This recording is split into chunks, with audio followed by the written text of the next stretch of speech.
Taller de Catecismo.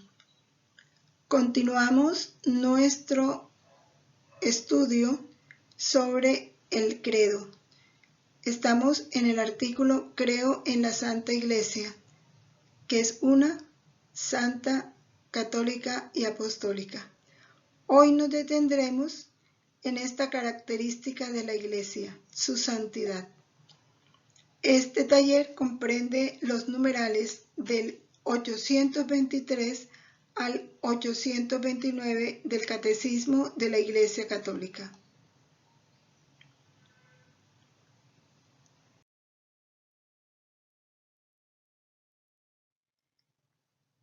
En el nombre del Padre, y del Hijo, y del Espíritu Santo. Amén. Fundidos en la voluntad de Jesús y de María, decimos: Santísima Trinidad, Padre, Hijo y Espíritu Santo, postrado en el abismo de mi nada y unida al acto único y eterno de vuestra divina voluntad, os adoro profundamente, os doy gracias eternamente, os amo infinitamente por todos y en el corazón de todos, con el corazón mismo de Jesús y de María. Amén. Dios te salve María, llena eres de gracia, el Señor es contigo. Bendita tú eres entre todas las mujeres, y bendito es el fruto de tu vientre, Jesús. Santa María, Madre de Dios, ruega por nosotros pecadores, ahora y en la hora de nuestra muerte. Amén. Gloria al Padre, al Hijo y al Espíritu Santo, como era en el principio, ahora y siempre, por los siglos de los siglos. Amén. En el nombre del Padre, y del Hijo, y del Espíritu Santo. Amén.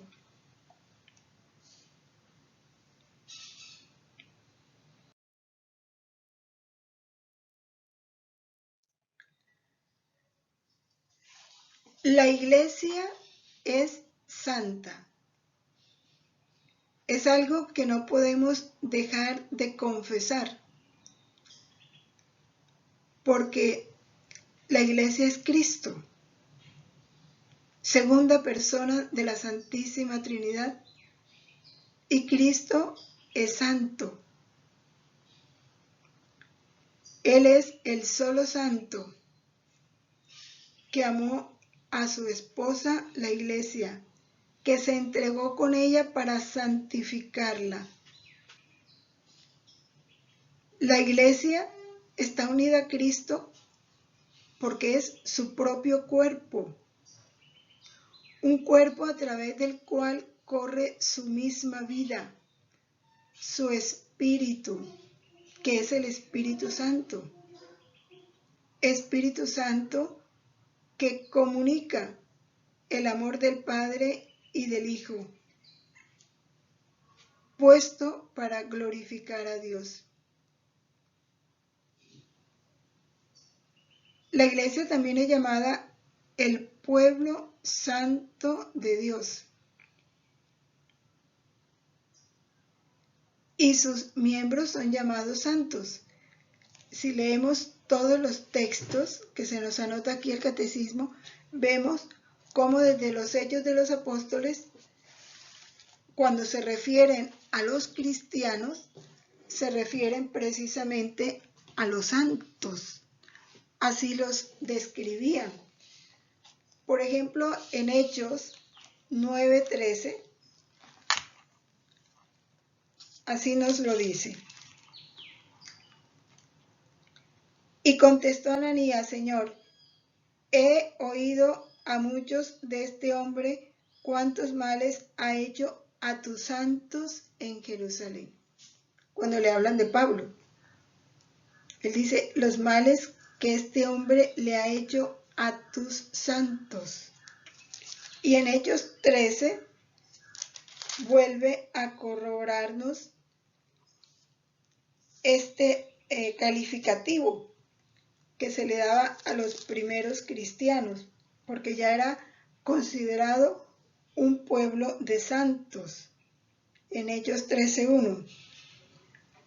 Había en la iglesia de Antioquía profetas y doctores, Bernabé y Simeón, llamado Niger, Lucio de Cirene, Manahén, hermano de leche del tetrarca Herodes, y Saulo.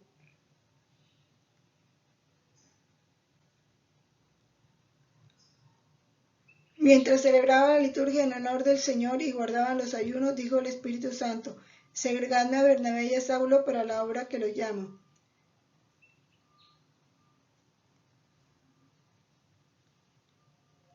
Y 1 Corintios 6:1.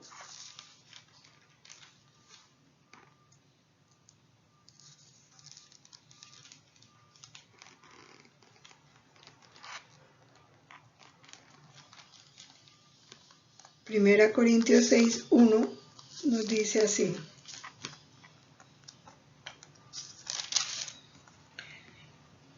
¿y osa alguno de vosotros que tiene un litigio con otro acudir en juicio ante los injustos y no ante los santos?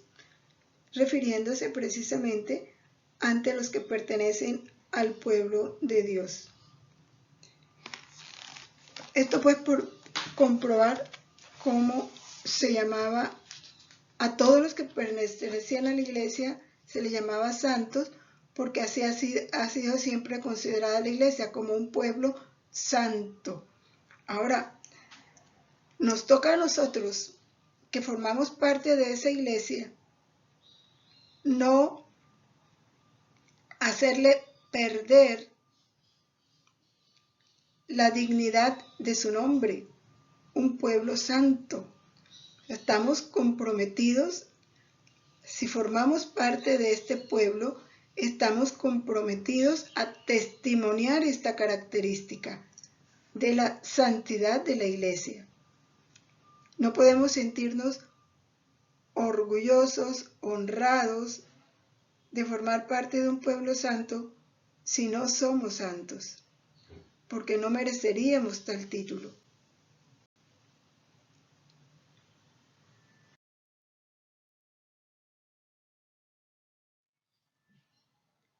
¿Por qué la iglesia es santa? Nos lo dice el numeral 824, que podemos resumirlo así: es santa porque Dios es santo y Dios es su autor. Y si el autor es santo, la obra de ese autor es santa. Es santa porque Cristo se entregó por ella para santificarla y para hacerla santificante. Las dos cosas: para santificarla, para llenarla de su santidad, y en consecuencia hacerla santificante, medio de santificación, instrumento de santificación para todos los que pertenecen a ella. Y es santa porque el Espíritu Santo está presente para que los cristianos sean santos.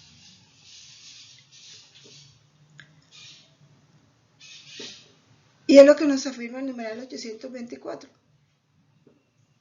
Porque la iglesia está unida a Cristo, está santificada por Él, porque Él es santo y es santificadora. Y esta santificación que la iglesia comunica a todos sus hijos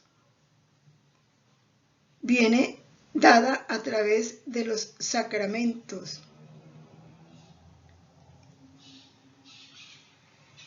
Y ese es el fin de la iglesia. Todas las obras de la iglesia tienen que estar encaminadas ¿a qué?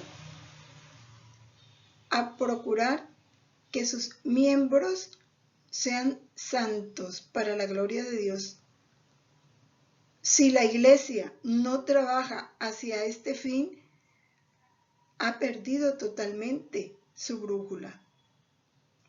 Este es el fin por el cual debe trabajar la iglesia: la santificación de sus miembros para la gloria de Dios. A ella se le fue entregada todos los medios, no solo de salvación, sino de santificación. Porque es que, ¿cuál es la verdadera salvación? La santificación. Porque nadie entra al cielo que no sea santo. Y es ahí en la Iglesia Católica donde conseguimos esta gracia de la santidad. Fuera de la Iglesia Católica no hay verdadera santificación.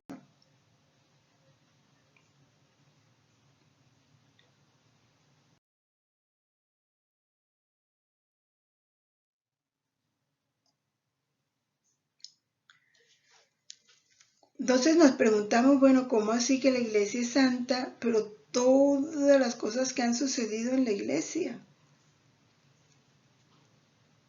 El problema de la pedofilia o del homosexualismo en los mismos sacerdotes, todos los sacerdotes que se han salido, todos los que están en la Iglesia que hacen tanto mal. La Iglesia como tal, desde aquí de la tierra, tiene esa característica, es santa. Pero aunque es santa en sí misma, en su esencia, todavía se ve imperfecta en sus miembros. Por eso es que la Madre Teresa de Calcuta nos decía que la santidad no es el lujo de unos pocos, es un sencillo deber que tenemos tú y yo, sencillo deber, no es un lujo. Y la primera carta a los Tesalonicenses 4:7 nos dice, no nos ha llamado Dios a inmundicia, sino a santificación. Por eso esta santidad, no de la esencia, sino la santidad de la Iglesia en sus miembros, de una manera plena, total, pues todavía está por alcanzar. Es verdad que muchos de sus hijos alcanzaron la santidad aquí en la tierra, de toda clase y condición, porque sabemos que hay santos de toda clase y condición. Sin embargo, esa iglesia peregrina todavía está en camino de alcanzar esa perfección, esa santidad. Una santidad que tiene como modelo al Padre. Sed santos porque mi Padre es santo. Y esta santidad que le comunica el Hijo, Jesús, a su iglesia, y se la comunica por el Espíritu Santo, que es el Espíritu santificador, es un trabajo que en el alma de cada cristiano se va realizando día a día, a través de la gracia, de las mociones e inspiraciones de ese mismo Espíritu. Lo que pasa es que depende de la respuesta, de la docilidad, de la apertura que cada alma tenga a la gracia, a las gracias actuales, a las llamadas mociones e inspiraciones que el Espíritu Santo está constantemente realizando en cada alma. Porque es un trabajo permanente. Dios no cesa de atraer a los hombres hacia Él, dice el Catecismo, y es una realidad. Es una labor constante del Padre por medio de su Hijo en el Espíritu Santo, a cada cristiano. Es importante contemplar nosotros esta verdad de la Iglesia para nosotros poder convencernos de este deber.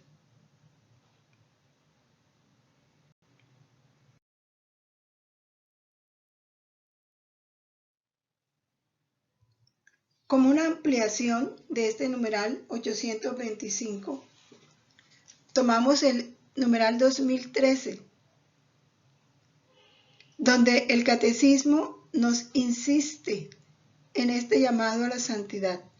Dice, todos los fieles de cualquier estado, casados, viudos, solteros, religiosos, sacerdotes, laicos consagrados, niños, jóvenes, de cualquier régimen de vida, son llamados a la plenitud de la vida cristiana y a la perfección de la caridad. Esa perfección de la caridad es la santidad. Todos son llamados a la santidad. Es un llamado divino. Nos lo corrobora Mateo 5:48. Sed perfectos como vuestro celestial Padre es perfecto.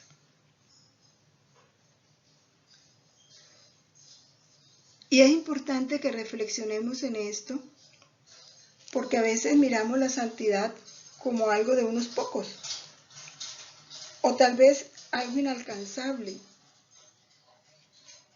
pero lo miramos inalcanzable porque estamos comparándonos con los demás. Lo que tenemos que tener claro es que el camino de santidad para cada uno es único e irrepetible. Único e irrepetible. Dios sabe de qué barro nos hizo a cada uno. Dios, desde que fuimos concebidos en Él, en Cristo, tiene para cada uno de nosotros un plan único, amoroso, perfecto de santidad. Y nos está dando continuamente las gracias y las ayudas necesarias para alcanzar esa meta de santidad que Dios tiene para cada uno. Porque si nosotros nos ponemos a comparar con cualquier santo, ese no es nuestro camino. Ni del santo más sencillo, como una Santa Teresa de los Andes, o el último santo de ahora, Carlos Acuti, para los jóvenes. No, Dios no se repite. El camino de Carlos Acuti es diferente al camino de Roberto, o de Inés, o de Francisco, o de Carmen, o de Pedro. Cada uno tiene un camino único e irrepetible, por eso no nos podemos comparar. Y porque nos comparamos es que lo vemos imposible. No, pero iba a hacer los sacrificios que hacía San Francisco o San Felipe Neri. No. ¿Qué es lo que nos toca entonces? Dejarnos impulsar por el Espíritu Santo. El Espíritu Santo, que es ese soplo, ese ruaj, a través de sus inspiraciones, de sus mociones, de sus llamadas, va empujándonos por ese camino de santidad. Y si nos desviamos, busca la manera de atraernos. Nos toca ser dóciles, dejarnos conducir, responder fielmente en cada instante a la gracia que se nos está dando en cada instante.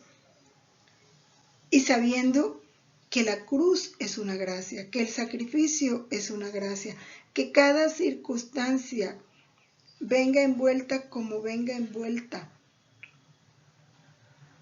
en condiciones agradables o desagradables a la naturaleza, si Dios las permite, es para nuestro bien, para nuestra santificación. Eso es lo que tenemos que creer. Entonces, vivir interiormente en una continua atención a lo que Dios quiere hacer en cada uno de nosotros sin mirar a un lado y a otro. Por eso en los escritos de la sierva de Dios, Luisa Picarreta, Jesús dice: vive como si solo tú y yo estuviéramos en el mundo. Porque cada uno tiene un camino único. Continúa este numeral diciendo: para alcanzar esta perfección, los creyentes han de emplear sus fuerzas según la medida del don de Cristo. Es bien importante esto. Para entregarse totalmente a la gloria de Dios y al servicio del prójimo. Son los fines con los que Jesús trabajó cuando estuvo aquí en la tierra y que son de ser los nuestros: la gloria de Dios y la salvación de las almas, el servicio al prójimo. Lo harán siguiendo las huellas de Cristo, haciéndose conformes a su imagen, siendo obedientes en todo a la voluntad de Dios. Son elementos importantes en este camino de santidad. De esta manera, la santidad del pueblo de Dios producirá frutos abundantes como lo muestra claramente en la historia de la Iglesia la vida de los santos. Está clarísimo, la gloria de Dios ha de ser el fin de todas nuestras acciones y procurar el bien de nuestros hermanos. Obediencia a la voluntad del Padre manifestada a través de las autoridades, a través de la Sagrada Escritura, a través de las circunstancias. Y tener a Cristo como modelo de santidad. A Él es a quien debemos mirar, no a los demás, porque los que están a los lados, cada uno tiene un camino muy diferente al que Dios señaló para cada uno de nosotros.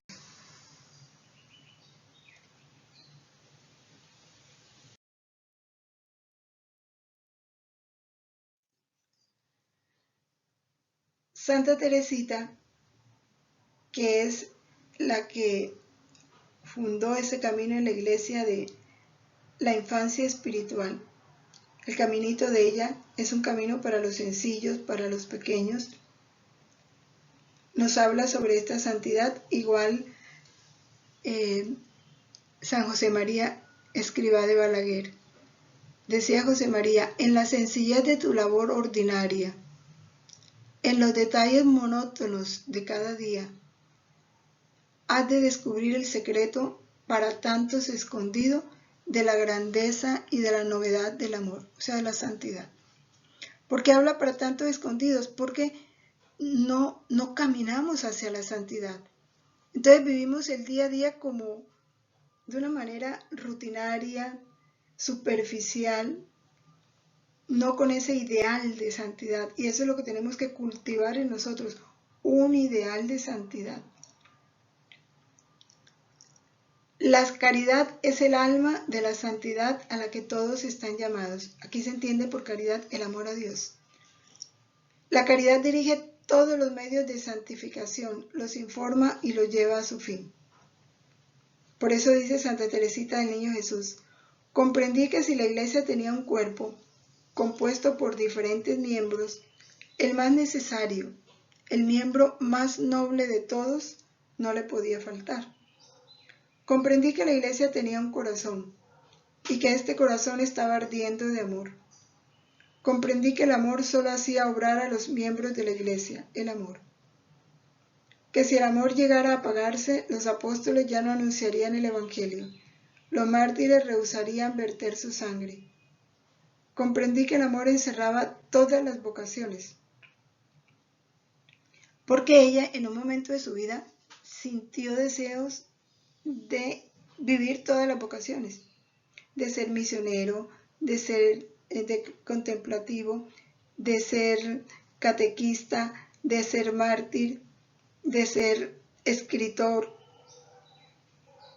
Comprendí que el amor encerraba todas las vocaciones, que el amor era todo, que abarcaba todos los tiempos y todos los lugares, en una palabra que es eterno.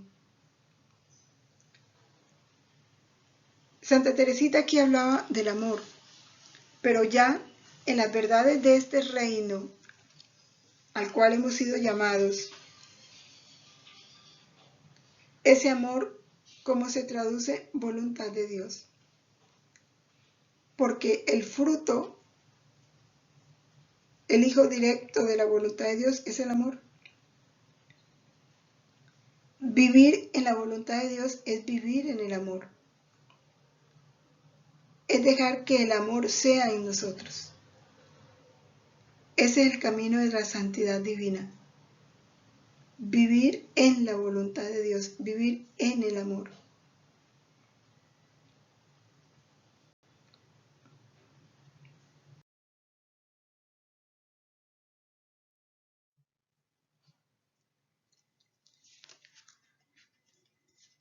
El numeral 827 nos continúa hablando de ese contraste, que por eso muchos no aceptan que la iglesia sea santa, porque miran la iglesia, cuando hablan de iglesia miran a tal sacerdote o a tal obispo, no. La iglesia es el cuerpo de Cristo y es santa, pero está conformada de unos miembros todavía enfermos que no han alcanzado su pleno desarrollo. De eso nos habla el numeral 827. Dice: mientras que Cristo, santo, inocente, sin mancha, no conoció el pecado, vino solamente para expiar los pecados del pueblo, la Iglesia, abrazando en su seno a los pecadores, es primero santa, pero también es necesitada de purificación.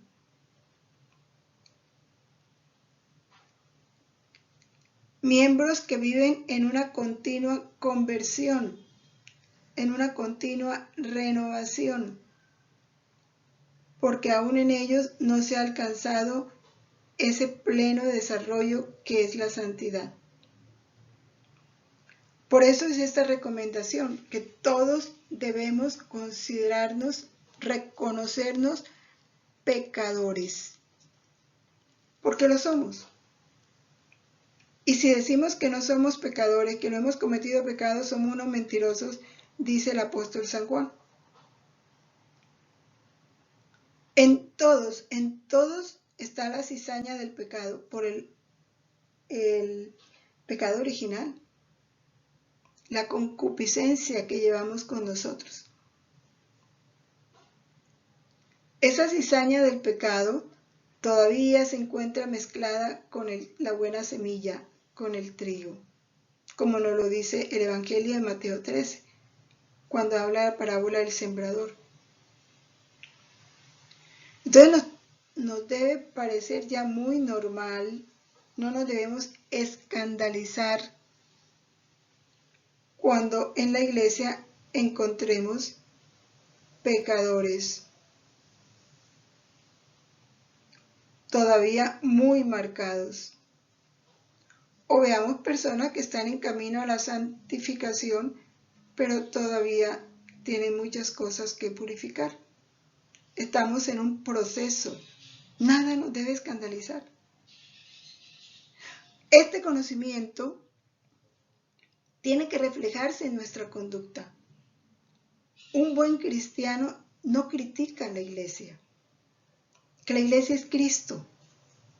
Criticar la iglesia es criticar a Cristo, hablar mal de la iglesia es hablar mal de Cristo.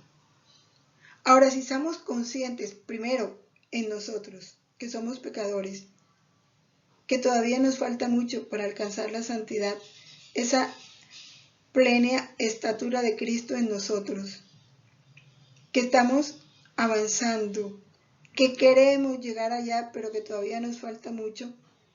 Si eso hay en nosotros, nos va a ser fácil comprender al que cae, al que se equivoca, al que en un momento da un antitestimonio, no atacarlo, no condenarlo, más bien apoyarlo con nuestra oración, para que se levante, para que no desista de su camino a la santidad, para que no se desanime en medio de sus caídas. Ese tiene que ser nuestro papel. Así como cuando en un cuerpo de nosotros un miembro se debilita o se cansa, estás de pie y te cansaste, se te cansó más la pierna derecha, pues apóyate más sobre la izquierda y relaja un poco la derecha. O te duele el brazo izquierdo y tratas de hacer que se descanse dándole doble trabajo al izquierdo o al derecho, al que no está enfermo.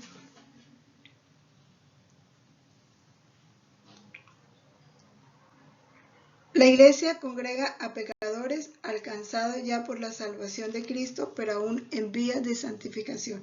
No lo olvidemos.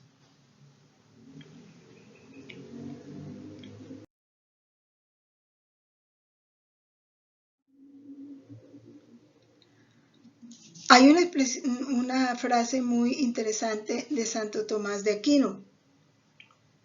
Dice: la iglesia no es santa porque esté llena de santos, sino porque fue el único santo el que la fundó. El único santo. Jesús es el único santo. Los demás estamos camino a.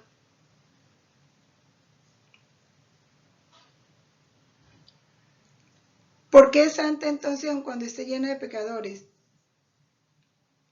Porque la vida de la iglesia es la vida de la gracia. Y todos los miembros nos alimentamos de esta vida que es la de Cristo.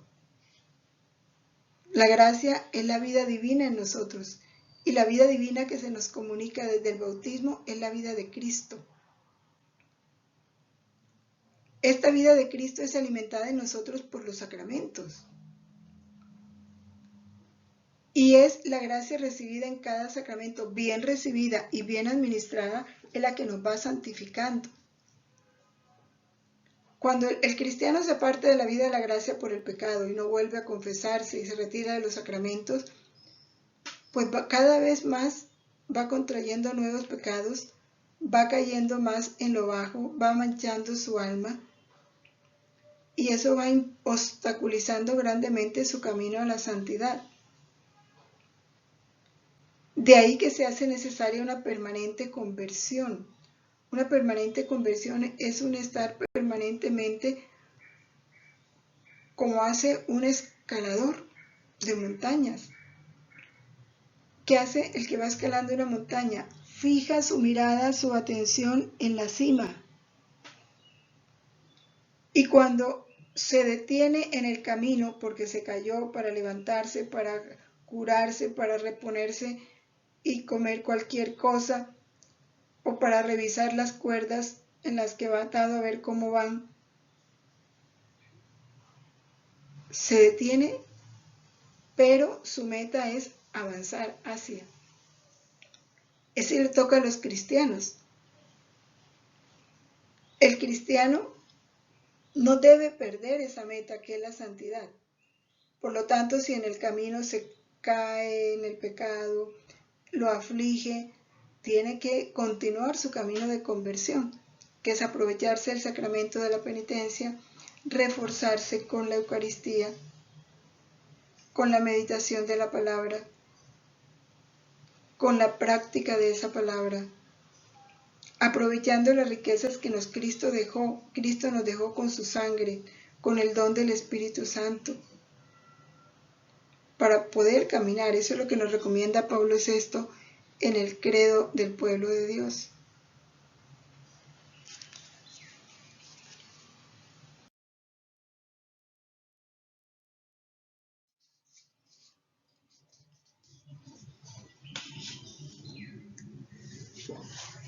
En la iglesia hay muchísimos santos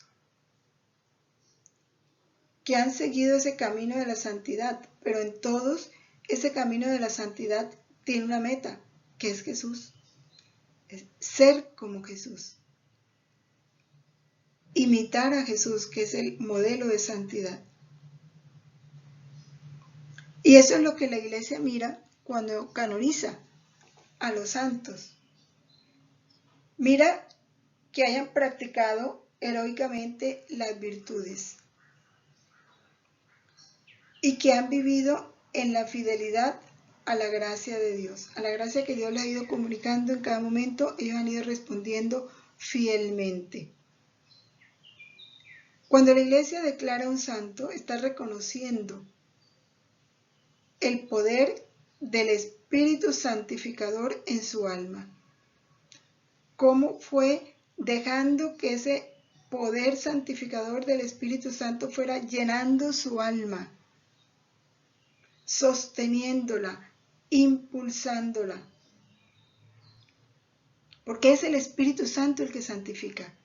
Él es el que le va dando al alma los medios, le va inspirando las acciones, lo va fortaleciendo en la penitencia, en la práctica de las virtudes, en el perdón, en el amor a Jesús, en todo. Es el Espíritu Santo. De ahí nuestra docilidad al Espíritu Santo, de ahí nuestro amor al Espíritu Santo.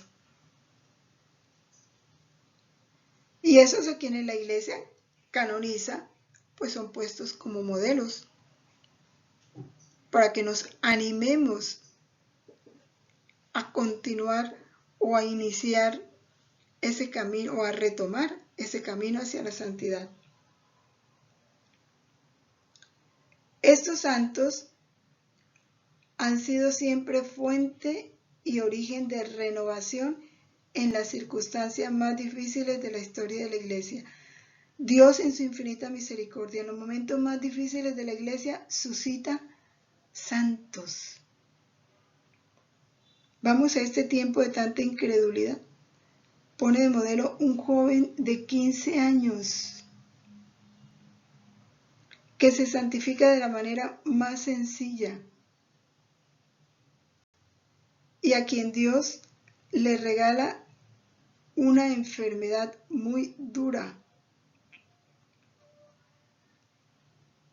En otro, haber contraído esa enfermedad a esa edad hubiera sido un desastre para los papás y para él. Tan joven como va a ser, no es posible. No. Dios tiene caminos y medios que el alma no entiende, pero que está obligado a adorar en mudo silencio. La santidad de la Iglesia es el secreto manantial y la medida infalible de su laboriosidad apostólica y de su ímpetu misionero. En todo siglo, en toda época, en todo lugar, Dios ha suscitado santos para estimularnos a todos y de todas las condiciones. Santos que han vivido la esclavitud, santos religiosos, santos jóvenes, santos niños, santos que han vivido en medio del comunismo. De todas las condiciones, no hay, pudiera decir yo, condición humana que Dios no haya escogido un modelo de santidad en esa específica condición.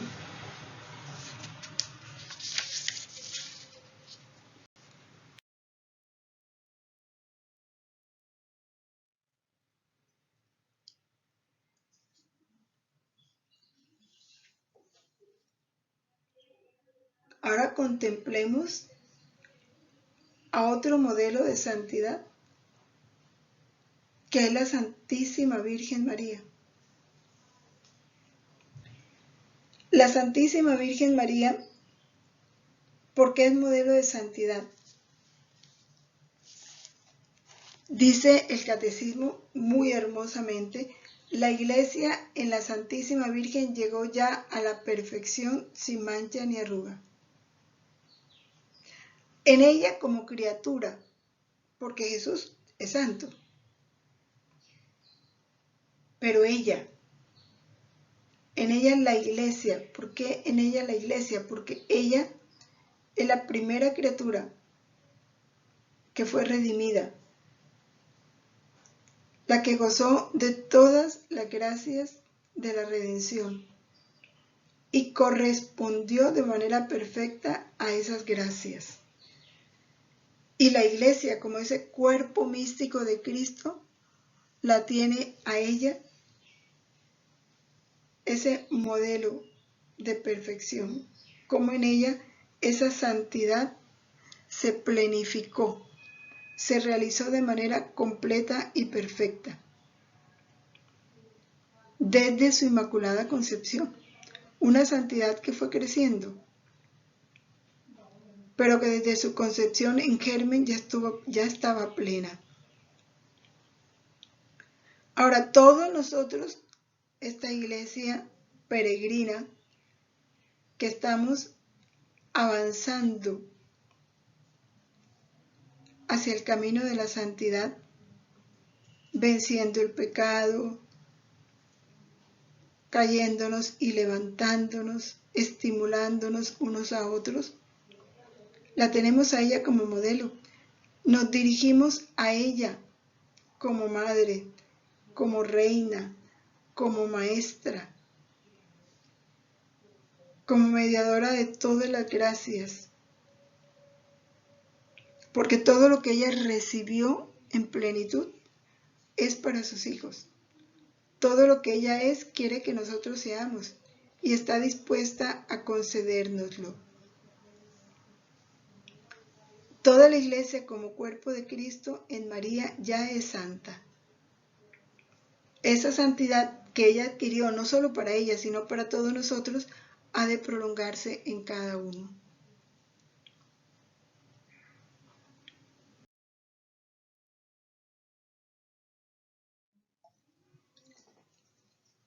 Este numeral nos lo amplía el numeral 1172, donde nos dice que en la celebración de este círculo anual de los misterios de Cristo, la celebración de todos los santos, la Santa Iglesia venera con especial amor a la bienaventurada Madre de Dios, la Virgen María, unida con un vínculo indisoluble a la obra salvadora de su Hijo.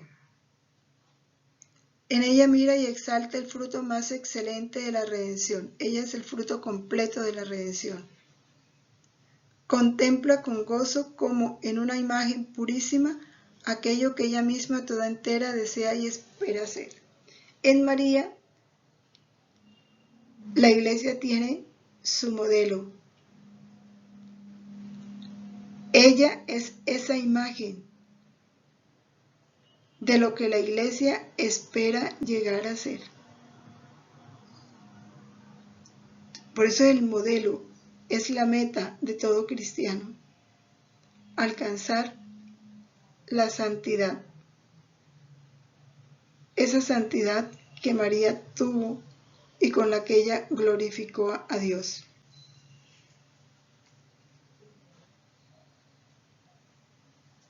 Ella es lo que la Iglesia desea hacer y lo que la Iglesia llegará a hacer. Ella es el prototipo de ese cuerpo de Cristo pleno de gracia, pleno de santidad, inmaculado y purísimo. Y esto que la Iglesia espera hacer, la Virgen también quiere que la Iglesia lo sea, porque es el cuerpo de su Hijo. Y ella sabe que la Iglesia es el cuerpo de su Hijo y ama ese cuerpo como ama a su Hijo, porque Él es la cabeza. Y si la cabeza le pertenece al cuerpo también. Ella lo engendró, ella lo llevó en su seno. Y lo que ella hizo con la humanidad de Cristo, lo hace con la Iglesia, que es su cuerpo místico.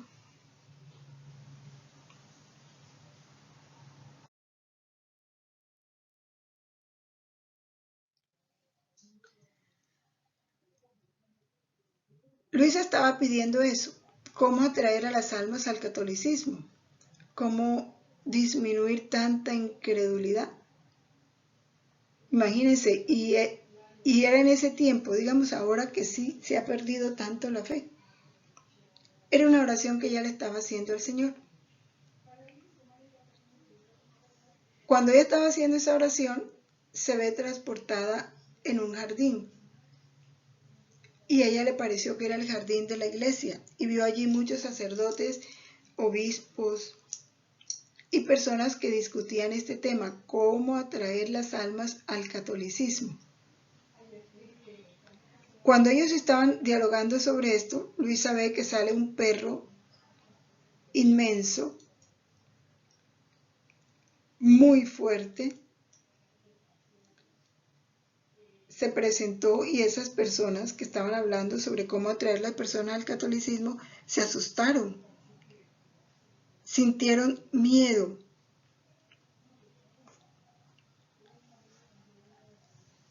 Miedo de que esa fiera los mordiera.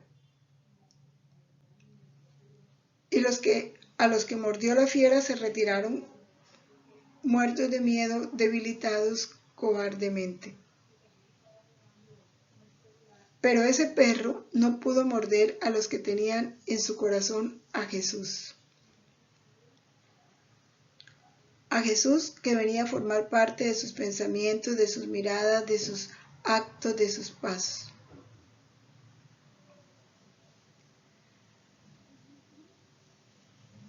Los otros seguían discutiendo. Ellos, los que tenían a Jesús en su corazón, siguieron discutiendo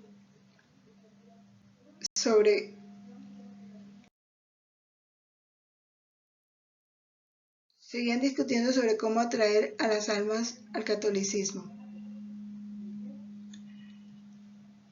Entonces dice, todas las sociedades conocen quién pertenece a su partido, solo mi iglesia no conoce quiénes son sus hijos. Entonces dice, el primer paso para atraer a las almas al catolicismo y saber quiénes son los que le pertenecen es cuando vayas a hacer una reunión, invita a los que son católicos. No invites a todo el mundo, no. Especifica. Es para los católicos. Porque así tú sabes que los que van ahí son católicos. Y con esos católicos seglares establecer lo que conviene hacer. Pero luego de que convoques a los católicos, a esos que van a llegar, tienes que decirles que deben llegar en estado de gracia, deben confesarse. Porque si no están en estado de gracia, no va a haber fruto espiritual. Porque recordemos que el hombre en pecado mortal está lejos de Dios, está separado de Dios. Está lleno de cadenas que aun cuando quiera hacer el bien no puede hacerlo. Eso es lo que tenemos que tener en cuenta. Por eso dice obligarlos a la confesión, para que su intervención realmente sea fruto de la gracia. Pues esta es la cosa principal que renueva al hombre y forma a los verdaderos católicos. Dice, no solo a los que se encuentran presentes, sino a los que son patrones de esos empleados. Decirles que los obliguen a la confesión. Bueno, esto en el tiempo de Luisa. Ahora eso no se puede con todo lo que... Pero si hay un patrón que puede hacerlo, qué bueno. Que evangelice de esa manera. Un colegio católico, por ejemplo, un colegio confesionalmente católico, esto es lo que debe hacer. Profesores católicos que se mantengan en estado de gracia para que lo que llegue a sus alumnos llegue a través de canales limpios. ¿Sí?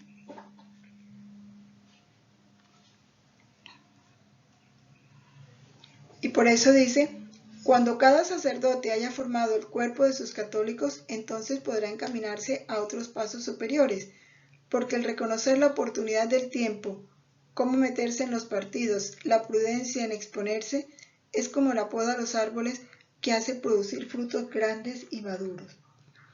Pero si el árbol no es podado, se puede ver muy bonito, lleno de hojas, pero no produce ni flores ni frutos. O si produce flores, no produce frutos. Y cuando viene el invierno, rápidamente queda totalmente desmantelado. Dice que así suceden las cosas de religión. Si no se está en estado de gracia, si no se es un verdadero católico, no se puede hacer frente a los partidos que no son católicos. Y terminan por pensar como ellos, que es lo que yo creo que está pasando en casi todos nuestros países.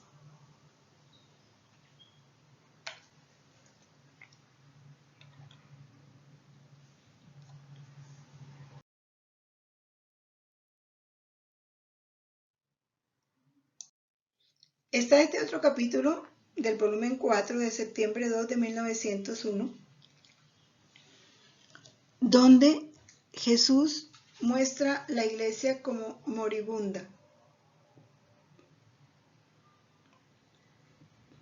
Pero dice, ánimo hijo mío, después de que he llegado al monte, cuando levanten la cruz, todos se sacudirán y la iglesia dejará el aspecto de moribunda. Recobrará su pleno vigor. Solo la cruz será el medio para esto. Y esto no lo debemos grabar. Solo la cruz hará resurgir la iglesia. Como solo la cruz fue el único medio para llenar el vacío que el pecado había hecho y para unir el abismo de distancia infinita que había entre Dios y el hombre. Así, en estos tiempos, solo la cruz hará levantar la frente de mi iglesia, valerosa y resplandeciente, para confundir y poner en fuga a los enemigos. Y si Jesús dice esto, ¿a qué nos debemos disponer? A la cruz. La que Jesús nos mande, a cada uno de los miembros en particular y a la iglesia en general.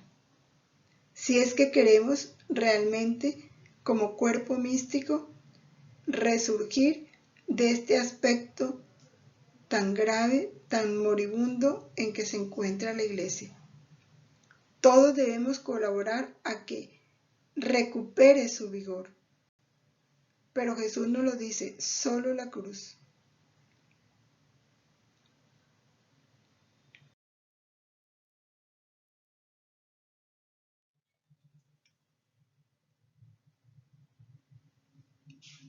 Continuamos.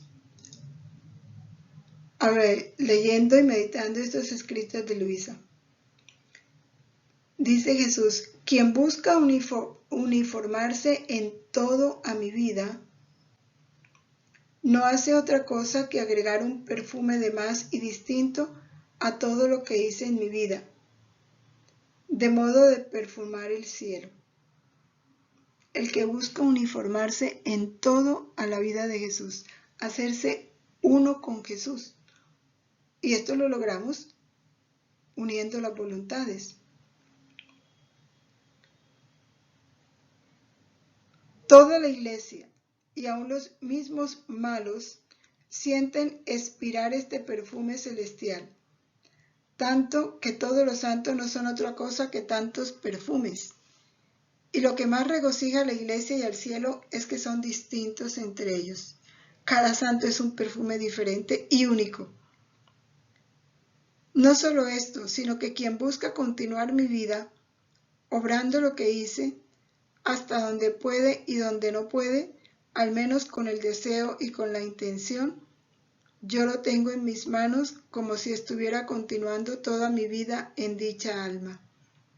Y no como cosa pasada, sino como si en el presente viviera.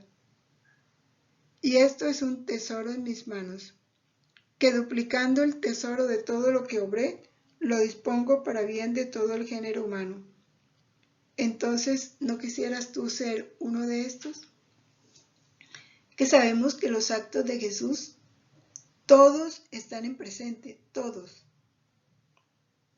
Y nuestro deber es unir nuestros actos a los de Jesús, tomar los actos de Jesús para que se prolonguen en nosotros. Esto es el vivir en la divina voluntad.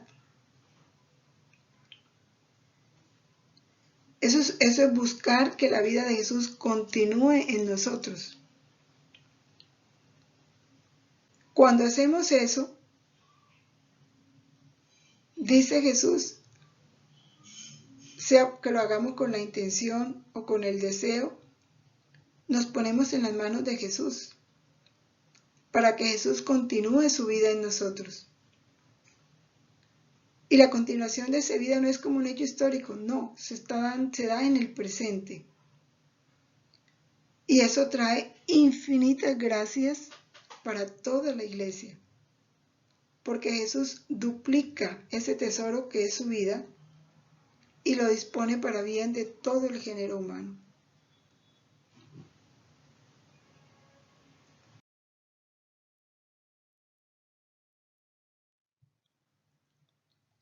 Y volumen 4 de febrero 23 de 1903 dice Jesús.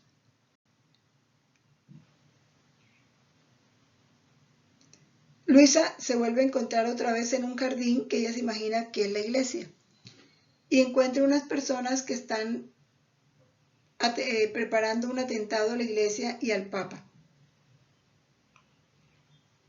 Y en medio de esas personas ve a Jesús crucificado, pero sin cabeza. Luisa a eso le da horror, por supuesto. Dice, comprendía que los hombres no quieren a Jesucristo por cabeza. Y como la iglesia los representa sobre esta tierra, por eso buscan destruir a aquel que hace sus veces, o sea, al Papa.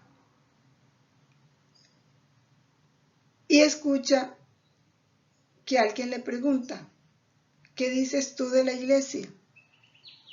Y Luisa responde, dice, la iglesia será siempre iglesia. A lo más podrá lavarse en su propia sangre, pero este lavado la volverá más bella y gloriosa. Cuando Luisa dice eso, escuchen la voz que le dice que es falso, que eso que ella dice es falso. Llamemos a nuestro Dios y veamos qué cosa dice. Y como ese Dios, ¿quién aparece como Dios? Un hombre alto con una corona en la cabeza. Y ese hombre alto dice, la iglesia será destruida, no existirán funciones públicas, a lo más alguna escondida, y la Virgen no será más reconocida. Cuando Luisa oye esto, basta que le haya mencionado a la Virgen, descubre quién es el que habla y le dice, ¿quién eres tú que te atreves a decir esto? ¿No eres tú acaso aquella serpiente condenada por Dios a arrastrarse por la tierra? Y ahora te atreves a tanto que haces creer que eres rey, engañando a la gente. Te ordeno que te hagas conocer por lo que eres, le dice Luisa. Y efectivamente, inmediatamente, ese hombre tan alto se fue haciendo bajito y tomó la forma de serpiente. Era el demonio. Se convirtió en un relámpago, se precipitó y Luisa volvió a su estado normal, mostrándonos los engaños que se presentan dentro de la iglesia. Pero para quien vive en la voluntad de Dios, esta claridad de la verdad nunca le faltará en su mente ni en su corazón.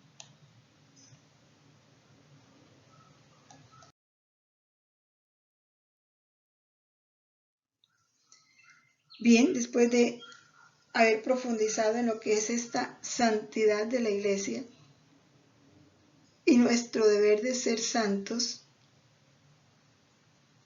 pongámonos en las manos de la Virgen. Ella, en quien se realizó la plenitud de esta santidad como criatura, y que ella quiere comunicar a todos sus hijos que son los miembros de la iglesia. Pidámosle que nos haga santa como ella es santa, porque ella es santa como el Padre es santo. Será ella la que con su santidad nos llevará a la santidad del Padre. Dios te salve María, llena eres de gracia, el Señor es contigo. Bendita eres entre las mujeres, bendito el fruto de tu vientre Jesús. Santa María, Madre de Dios, ruega por nosotros pecadores, ahora y en la hora de nuestra muerte. Amén. Gloria al Padre, al Hijo y al Espíritu Santo, como era en el principio, ahora y siempre, por los siglos de los siglos. Amén. En el nombre del Padre, y del Hijo, y del Espíritu Santo. Amén. Permanezcamos en la voluntad de Dios siempre. Fiat.